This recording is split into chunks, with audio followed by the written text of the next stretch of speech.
No vídeo de hoje nós vamos usar algumas passagens do Novo Testamento para que eu possa te provar que a crucificação de Jesus não tem nenhum sentido histórico ou cultural.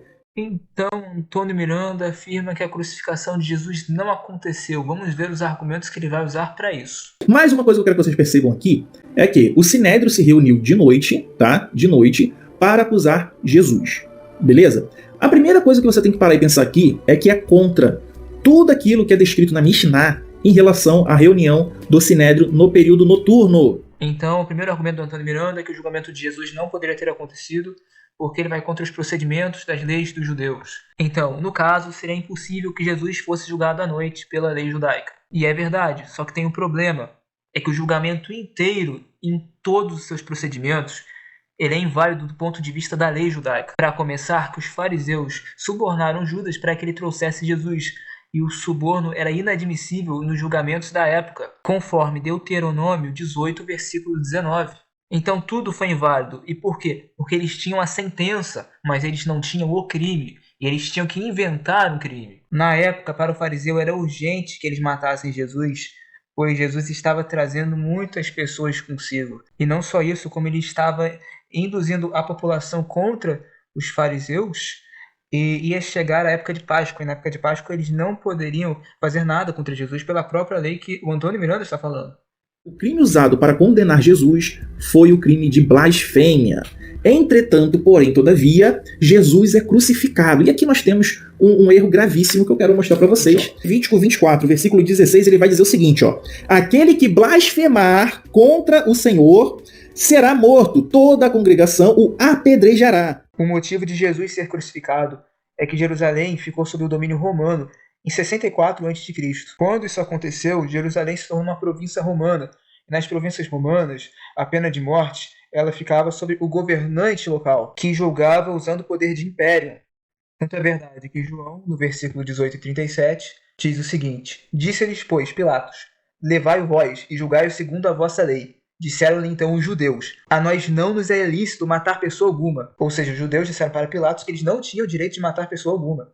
Contudo, é vosso costume que eu solte o prisioneiro durante a celebração da Páscoa. Mentira, isso não existe na história. De fato, é muito difícil você encontrar algum historiador que afirme que os romanos soltavam presos. Entretanto, o que o Pilatos diz é que ele tinha o costume de soltar presos, e não romanos. Considerando que ele era um governador com certa autonomia, nada impedia que Pilatos resolvesse dar para os judeus o poder de anistia, porque no final, a única coisa que você tem aí é um poder de anistia que era concedido para os judeus. Naquela época, os judeus tinham muitas ideias de rebeliões e não interessava ao Império Romano enfrentar uma rebelião, já que era cultural ao Império incorporar diferentes povos e culturas a ele. Então, Pilatos dar aos judeus um poder de anistia como uma forma de apaziguar os ânimos é totalmente plausível. Mas os judeus diziam gritando,